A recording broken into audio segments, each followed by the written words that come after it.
Dear students, आज के इस लेक्चर में हम पढ़ेंगे संख्या पद्धति। तो संख्या पद्धति में हम पढ़ेंगे संख्या क्या होती है, संख्या कितने प्रकार की होती है, उनकी डेफिनेशन उदाहरण के साथ, और पहचानने का सबसे आसान तरीका क्या होता है। तो सबसे पहले आती है संख्या। संख्या की डेफिनेशन के रूप में हम कह सकते हैं कि वे गणितीय वस्तुएं जिनका उपयोग गिनने, मापने और नाम रखने के लिए किया जाता है उन्हें कहते हैं हम संख्या, डैट इज़ कॉल्ड नंबर। तो चलिए हम इसे लिख देते हैं।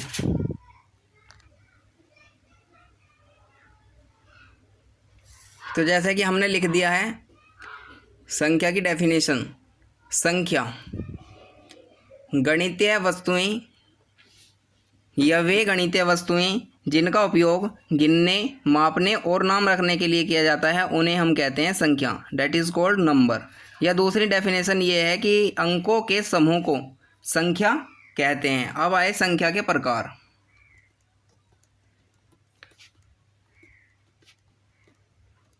That is called types of number.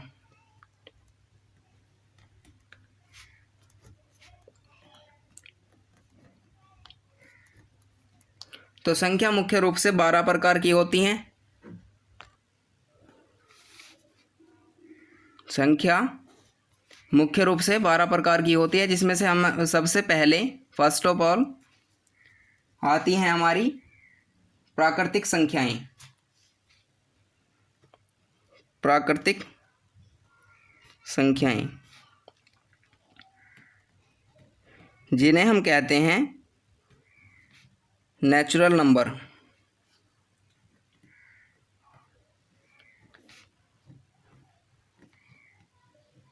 Natural number. तो नेचुरल नंबर का दूसरा नाम है काउंटिंग नंबर, अर्थात जैसे कि काउंटिंग से स्पष्ट है गिनने वाली संख्याएं। तो वे संख्याएं जिनका उपयोग हम गिनने में करते हैं। अब जैसे गिनने में हम जो किसी भी संख्या का उपयोग करते हैं वे संख्याएं जीरो से स्टार्ट तो होती नहीं, कि वे कहते हैं जैसे 1 2 3 4 5 6। तो ये जो हमारी संख्याएं हैं इनका उपयोग हम करते हैं, ये वे जो संख्याएं होती हैं वो 1 से स्टार्ट होती हैं, ना कि हम 0 से स्टार्ट करेंगे कि 0 1 2 3। तो हम कहीं से स्टार्ट करेंगे 1 से। तो 1 से स्टार्ट होकर के जो संख्याएं अनंत तक जाती हैं वे वाली संख्याएं जो होती हैं वे सभी संख्याएं प्राकृतिक संख्याएं होती हैं, नेचुरल नंबर होती हैं। जैसे 1 2 3 4 5 6 एंड सो ऑन। अर्थात जो 1 से स्टार्ट होकर के 1 2 3 4 एंड अनंत तक जाती हैं वे वाली जितनी भी संख्याएं होती हैं वे सभी संख्याएं प्राकृतिक संख्याएं होती हैं, जिन्हें हम कहते हैं नेचुरल नंबर। और इन्हें दूसरे नाम से भी जाना जाता है जिसे हम कहते हैं हिंदू अरबी संख्या। तो इसके बाद आती है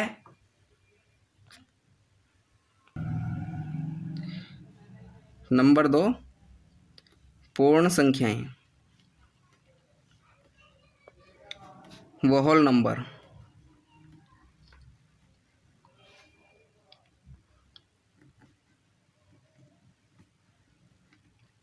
तो वो होल नंबर वे संख्याएं होती है जो 0 से स्टार्ट होती हैं, जैसे 0 1 2 3 4 5 एंड सो ऑन। जो 0 से स्टार्ट होकर के अनंत तक जाती हैं वे सभी संख्याएं होती हैं पूर्ण संख्याएं।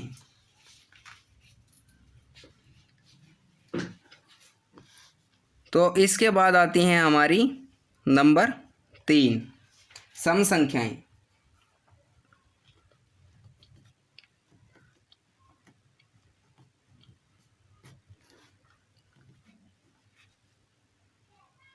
Even number.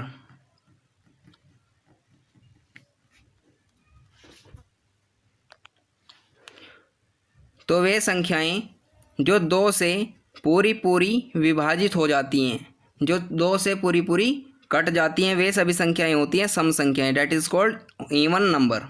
जैसे 2 4 6 8 10 12 एंड सो ऑन। तो सम संख्याएं होती हैं जो 2 से पूरी कट जाती हैं। वे सभी संख्याएं सम संख्याएं होती हैं। यदि किसी भी हमें बड़ी संख्या के सम होने का पता लगाना है कि यह संख्या सम है या विषम है, तो उसके अंत में नोट करके लिखते हैं, जिस भी संख्या के अंत में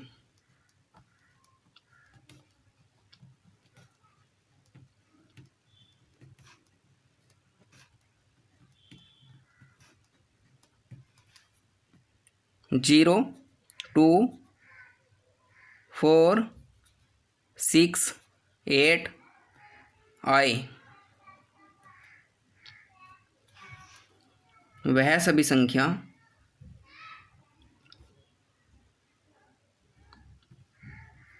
सम संख्याएं होती हैं।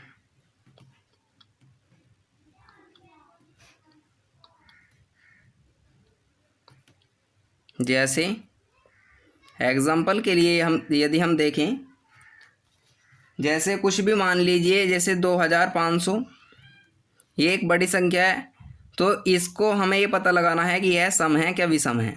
तो इसके अंतिम जो इकाई का वर्ण है, इसे हमें देखना है, इकाई का अंक चूँकि इसमें 0 है, तो इसलिए यह संख्या एक सम संख्या है। लास्ट का अंक हमें देखना है ओनली, कि लास्ट का अंक यदि 0, 2, 4, 6 और यदि 8 हो किसी भी संख्या का, तो वह संख्या केवल और केवल सम संख्याएं होंगी। दूसरा एग्जाम्पल के लिए यदि हम देखें, कुछ भी मान लीजिए, जैसे 5200,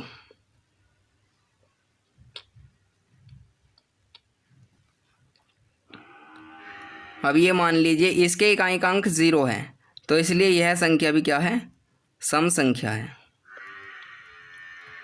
इसके अलावा आप कोई आदर्श भी मान सकते हैं, जैसे ये कोई संख्या मान लीजिए, तो इसके इकाई का अंक जो है वो 6 है और 6 इसमें है, तो इसलिए यह क्या है, यह है एक सम संख्या है।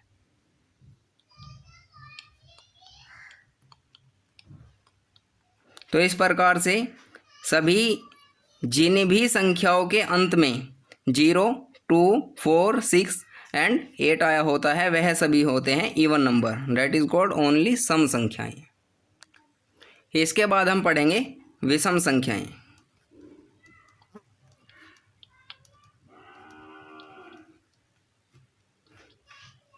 Odd number.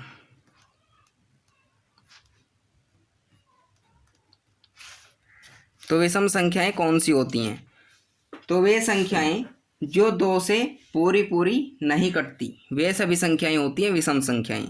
जैसे 1, 3, 5, 7 एंड सो ऑन। अर्थात वह सभी संख्याएं जो 2 से पूरी पूर्णतः विभाजित नहीं होती, वह सभी संख्याएं होती हैं विषम संख्याएं।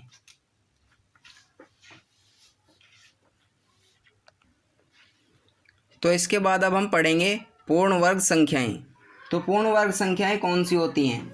तो वे सभी संख्याएं जिनका जो 1, जैसे हम कह सकते हैं जो भी प्राकृतिक संख्याएं होती हैं, यदि हम उनका 1 से लेकर के एंड सॉन्ग तक ही वर्ग करते चले जाएं, तो वे जो संख्याएं होती हैं वे होती हैं हमारी पूर्ण वर्ग संख्याएं। जैसे 1 का स्क्वायर करेंगे तो 1 होगा, 2 का स्क्वायर करेंगे तो 4 होगा, 3 का स्क्वायर करेंगे तो 9 होगा, 4 का स्क्वायर करेंगे तो 16 होगा, और 5 का स्क्वायर करेंगे तो 25 होगा, और इसी प्रकार से आगे बढ़ता हुआ चला जाएगा अनंत तक। तो ये जो सभी संख्याएं होती हैं, ये सभी संख्याएं पूर्ण वर्ग संख्याएं होती हैं, इन्हें हम बोलते हैं परफेक्ट स्क्वायर नंबर। तो अब इसके बारे में यदि देखें तो ये 1 का स्क्वायर करेंगे तो 1 होगा, 2 का स्क्वायर करेंगे तो 4 होगा, 3 का स्क्वायर करेंगे तो 9 होगा, और यदि 4 का स्क्वायर करेंगे तो 16 होगा। तो इसी प्रकार से ये सभी संख्याएं होती हैं। अब पूर्ण वर्ग संख्याओं के बाद अब आती हैं पूर्ण घन संख्याएं। पूर्ण घन संख्याएं, इन्हें हम बोलते हैं परफेक्ट क्यूब नंबर।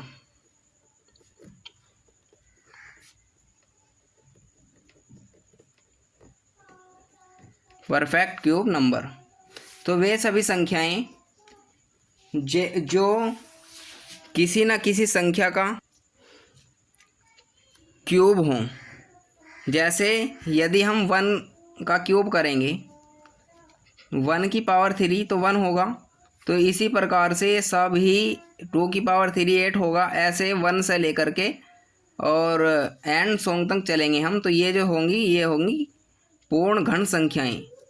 घन का अर्थ होता है जो क्यूब होती है उसकी, इसका मतलब जो पावर 3 होती है। जैसे 1 की क्यूब करेंगे तो 1 होगा, 2 की क्यूब करेंगे तो 8 होगा, और 3 की क्यूब करेंगे तो 27 होगा, 4 की क्यूब करेंगे तो 64 होगा, और 5 की क्यूब करेंगे तो 125 होगा। और इसी प्रकार से ये आगे तक अनंत तक बढ़ती चली जाएंगी। तो इसके बाद आती हैं हमारी अभाज्य संख्याएं।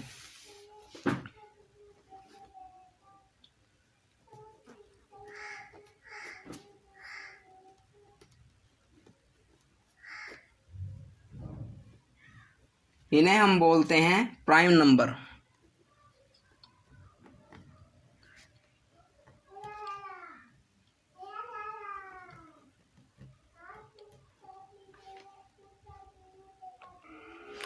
तो प्राइम नंबर वे संख्याएं होती हैं जो केवल और केवल या तो 1 से कटें या अपने आप से, या दूसरी डेफिनेशन के रूप में हम कह सकते हैं कि वे सभी संख्याएं जिनके केवल और केवल 2 गुणनखंड हों, वे संख्याएं होती हैं हमारी अभाज्य संख्याएं, जिन्हें हम बोलते हैं प्राइम नंबर। जैसे 2, 3, 5, 7, 11, 13 एंड सॉन्ग। 2 से लेकर के, क्योंकि प्रथम जो अभाज्य संख्या है हमारी वो 2 है, क्योंकि 2 के केवल और केवल 2 गुणनखंड हैं, और यही हमारी कंडीशन भी है अभाज्य संख्या की, कि जिस भी संख्या के केवल और केवल 2 गुणनखंड हों, वो जो संख्या होती है वो हमारी होती है prime number, that is called अभाज्य संख्या। या दूसरे तरीके से हम कह सकते हैं कि वे सभी संख्याएं जिनके केवल और केवल दो टुकड़े किए जा सकें। जैसे 1 × 2 दैट इज कॉल्ड 2। तो इस 2 के दो टुकड़े हो गए, एक ये और एक ये, तो ये हमारी अभाज्य संख्या है। और जैसे 3 की गुणा यदि हम 1 में कर दें तो 3 के 2 गुणनखंड होंगे, एक 3 और एक 1। तो इस प्रकार से ये जो संख्याएं होती है जिनके केवल और केवल 2 गुणनखंड हो, वे संख्याएं होती हैं अभाज्य संख्याएं। इसमें कुछ और भी महत्वपूर्ण जानकारी के लिए, यदि आपकी नॉलेज के लिए मैं बताऊं, तो एक नोट और लिख लेंगे कि प्रथम सम और अभाज्य संख्याएं, प्रथम सम और जो अभाज्य संख्या है वो 2 होती है।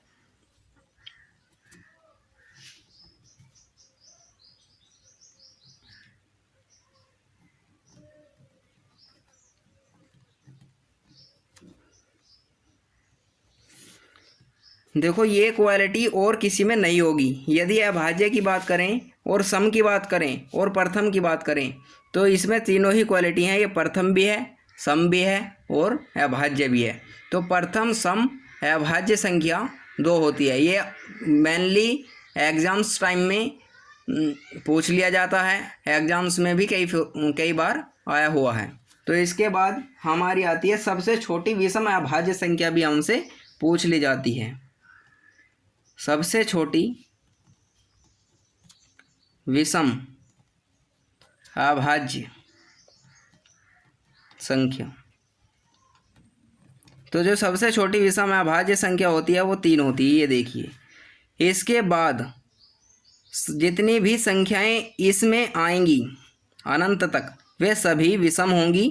यो सबसे छोटी विषम संख्या है, लेकिन यह विषम अभाज्य संख्या है। और यदि आपसे पूछने लगे कोई कि सबसे छोटी सम अभाज्य संख्या कौन सी है, तो सबसे छोटी जो संख्या है वो 2 है, और सम अभाज्य संख्या है वो भी 2 ही है।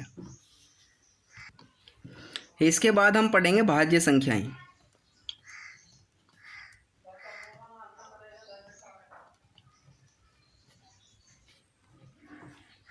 भाज्य संख्याएं जिन्हें हम बोलते हैं कंपोजिट नंबर।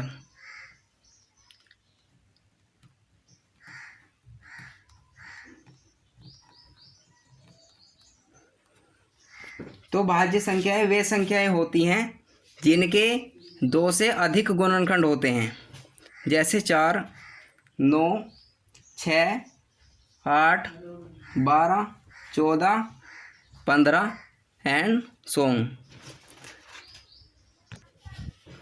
देखिए, अभाज्य संख्याओं में केवल और केवल 2 गुणनखंड होते हैं, लेकिन भाज्य संख्याओं में 2 से अधिक गुणनखंड होते हैं।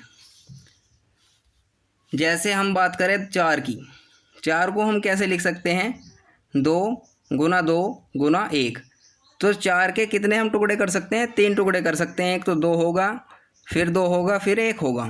तो 1 2 3, तो 4 के हम 3 टुकड़े कर सकते हैं, इसलिए यह एक भाज्य संख्या है। तो भाज्य संख्या की सबसे अच्छी पहचान यही है कि इसके 3 गुणनखंड होंगे या 3 से अधिक होंगे, कम नहीं होंगे। अब इसके बाद हम पढ़ेंगे परिमेय संख्याएं।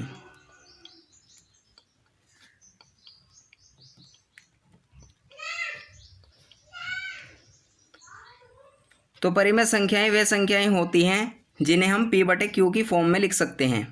तो वे सभी संख्याएं जिन्हें हम P/Q के रूप में लिख सकते हैं।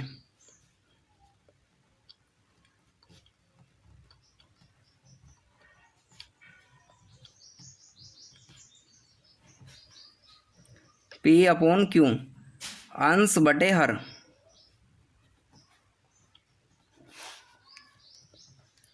के रूप में लिख सकते हैं।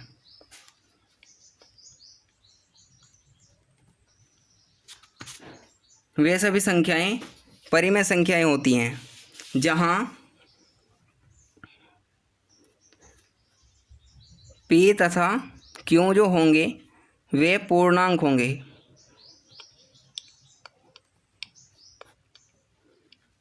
तथा Q कभी भी नहीं बराबर होगा 0 के। Q = (0). परिमेय संख्याओं के एग्जाम्पल, जैसे कि 1 होगा, 2 होगा, 3 होगा, ये तो सब होंगे ही। जैसे 1/2 जितनी भी अपॉन की जितनी भी बटे की संख्या होती हैं, ये सभी संख्याएं परिमेय संख्याएं होती हैं। जैसे आप कहेंगे कि 2 तो 1 अपॉन में है नहीं, तो 2 कैसे परिमेय संख्या हुआ? तो 2 को हम दूसरी फॉर्म में ऐसे लिख सकते हैं। 2 को यदि हम 2 के अपॉन में 1 लिख दें तो इससे 2 पे कोई फ़र्क नहीं पड़ेगा, ये फिर भी 2 का 2 ही रहेगा, लेकिन ये अंश बटे हर के रूप में आ जाएगा। जहाँ 2 क्या होगा? अंश होगा, और 1 क्या होगा? हर होगा। तो इस प्रकार से वे सभी संख्याएं जिन्हें हम P/Q के रूप में लिख सकते हैं, वे सभी संख्याएं परिमेय संख्याएं होती हैं। अब इसके बाद आई अपरिमेय संख्याएं। अपरिमेय संख्याएं जो होती हैं वे परिमेय संख्याएं की बिल्कुल अपोजिट होती हैं। जैसे हम कह सकते हैं कि जिन्हें हम P/Q के फॉर्म में नहीं लिख सकते। जैसे जितनी भी रूट वाली संख्याएं होती हैं वे सभी जो होती हैं अपरिमेय संख्याएं होती हैं, इरेशनल नंबर होती हैं। जैसे उदाहरण के लिए यदि हम कहें तो √2, √3 और ये ऐसे ही आगे तक अनंत तक चली जाएंगी। तो ये जो संख्याएं होती हैं रूट वाली सभी संख्याएं लगभग ये होती हैं अपरिमेय संख्याएं, जिन्हें हम P/Q की फॉर्म में नहीं लिख सकते।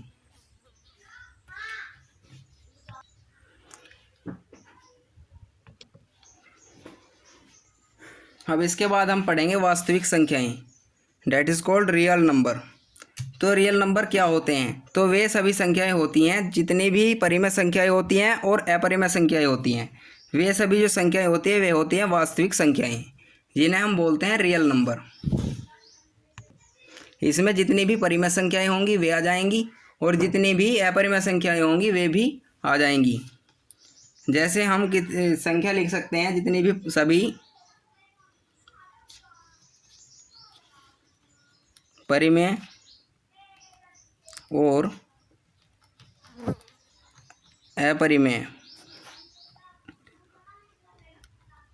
संख्याएं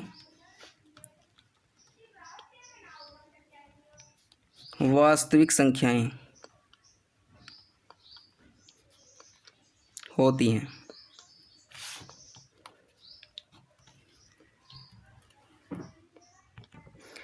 सभी परिमेय संख्याएं और अपरिमेय संख्याएं होती हैं जितनी भी वे सभी होती हैं वास्तविक संख्याएं।